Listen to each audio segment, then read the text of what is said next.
వాళ్ళు వీళ్ళు అని తేడా లేదు. ఎవరి మీద అనుమానం వస్తే వారి ఫోన్ ట్యాప్. ప్రతిపక్షంలోని కీలక నేతలైనా, సెకండ్ లెవెల్ క్యాడర్ అయినా, చివరికి అధికారులైనా సరే ప్రభుత్వానికి బీఆర్ఎస్ కు వ్యతిరేకంగా ఉన్నారని డౌట్ వచ్చిన ప్రతి ఒక్కరిని టార్గెట్ చేయాల్సిందే. వారి ఫోన్ రికార్డ్స్ వినాల్సిందే. ఇదే గత ప్రభుత్వం చేసిన పని. తాజాగా ఆర్ఎస్ ప్రవీణ్ కుమార్ తో పాటు మరికొందరి ఫోన్లు కూడా ట్యాప్ చేశారనే సమాచారం సంచలనంగా మారింది.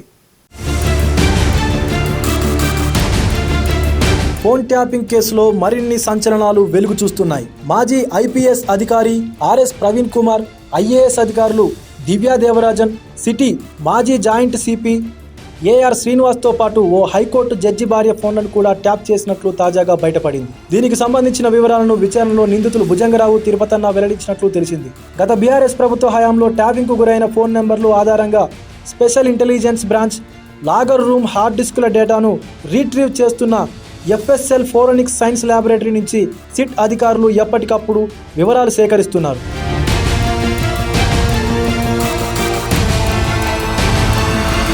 తాజాగా ఇద్దరు ఐపీఎస్లు, ఓ మహిళా ఐఏఎస్తో పాటు ఓ హైకోర్టు జడ్జి భార్య ఫోన్ నెంబర్లు కూడా దీంట్లో ఉన్నట్లు సమాచారం. గత అసెంబ్లీ ఎన్నికలకు ముందు 4 నెలల వ్యవధిలోనే సుమారుగా 1400కు పైగా ఫోన్ నెంబర్లను ట్యాప్ చేసినట్లు ప్రాథమికంగా గుర్తించారు. దాదాపుగా 340 జీబీ వరకు ఉన్న డేటాలో గత ప్రభుత్వానికి వ్యతిరేకంగా పనిచేసిన ప్రతిపక్ష పార్టీల నేతలు, వ్యాపారవేత్తలు, ప్రభుత్వ ఉద్యోగులు, అధికారుల ఫోన్ సంభాషణలు ఉన్నాయని తెలుస్తోంది. కాగా ఈ కేసులో ప్రధాన నిందితుడైన ప్రభాకర్ రావు, 6వ నిందితుడైన శ్రవణ్ రావును ఇండియాకు రప్పించేందుకు పోలీసులు చర్యలు ముమ్మరం చేశారు.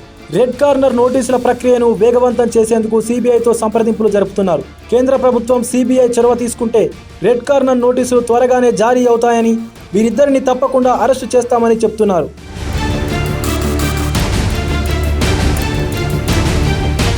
ఇక పోలీస్ డిపార్ట్మెంట్లో కీలక విభాగాల్లో పనిచేసిన ఆర్ఎస్ ప్రవీణ్ కుమార్ తెలంగాణ సాంఘిక సంక్షేమ గురుకులాల సొసైటీ సెక్రటరీగా పనిచేస్తూ 2021 జూలైలో బీఆర్ఎస్ తీసుకొని బీఎస్పీలో చేరారు. అప్పటి నుంచి ఆర్ఎస్పీ కదలికలపైన బీఆర్ఎస్ సర్కార్ నిఘా పెట్టింది. ఆర్ఎస్పీ ఫోన్ను ట్యాప్ చేసి ఆయన ప్రతి కదలికను సర్కార్ పెద్దలకు ప్రణీత్ రావు టీం చేరవేసింది. ఆర్ఎస్ ప్రవీణ్ అసెంబ్లీ ఎన్నికల్లో పోటీ చేసి ఓడిపోయారు. అయితే ఫోన్ ట్యాపింగ్తో ఆర్ఎస్పీ లోటుపాట్లు తెలుసుకొని బీఆర్ఎస్లో చేరేలా పావులు కదిపారన్న అనుమానాలు వ్యక్తమవుతున్నాయి.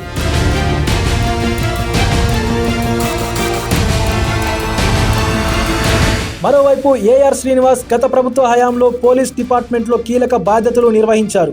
గత అసెంబ్లీ ఎన్నికలప్పుడు ఆయన పైన బీఆర్ఎస్ సర్కార్ నిఘా పెట్టినట్లు తెలిసింది. గ్రేటర్ హైదరాబాద్లో కొందరు కమ్మ సామాజిక వర్గం నేతలు శ్రీనివాస్తో భేటీ అవుతున్నారని, కమ్మ వర్గం ఓట్లను చీల్చుతారనే అనుమానంతో వారిపైన నిఘా పెట్టినట్టు సమాచారం. శ్రీనివాస్ ఫోన్ నెంబర్ కూడా ప్రణీత్ రావు టీం టార్గెట్ లిస్టులో ఉన్నట్టు ఈ మేరకు అధికారులు ఆధారాలు సేకరించారు.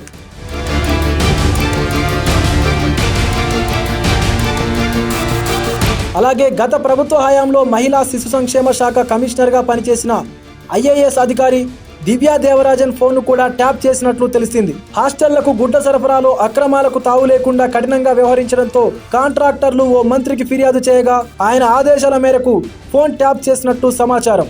ఆమె ఫోన్ డేటాకు సంబంధించి ఎఫ్ఎస్ఎల్ రిపోర్టు వచ్చిన తర్వాతే ఎలాంటి సమాచారం సేకరించారన్నది తెలియనుందని అధికారులు చెబుతున్నారు. అసలైన తొలి వెలుగు. ఫాలో వాట్సాప్ @తొలి వెలుగు official.